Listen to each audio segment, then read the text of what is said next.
ძალიან გართულებულია ეხლა ეს პროცესი, ხო იცი შენც?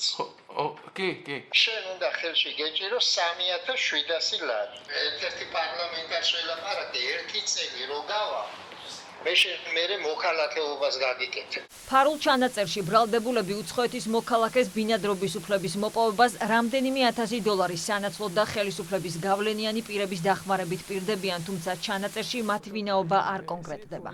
This is 1500. ხარი 1500. ჩვენ ხო შევთანხმდით რომ 10000-ში გიკეთებთ ყველა. We have agreed that in 10,000 we are to make everything. 10,000 what? Dollar?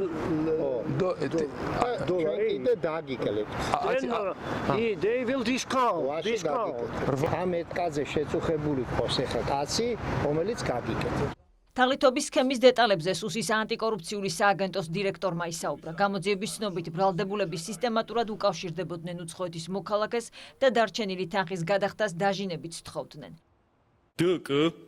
G-OS-თან წინასწარი შეთანხმებით უცხო ქვეყნის ერთ-ერთ მოქალაქეს თავისი კავშირებისა და მაღალი თანამდებობის პირების მეშვეობით საქართველოში ბინადრობის ნებართვის მოპოვების უზრუნველყოფას შეჰპირდა, რის სანაცვლოდაც მას $8000 მოსთხოვა.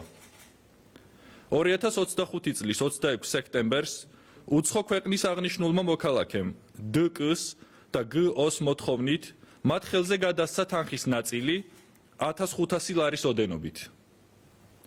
აღნიშნულის შემდგომ D-კ და G-O სისტემატურად უკავშირდებოდნენ და დარჩენილი თანხის გადახდას დაჟინებით სთხოვდნენ.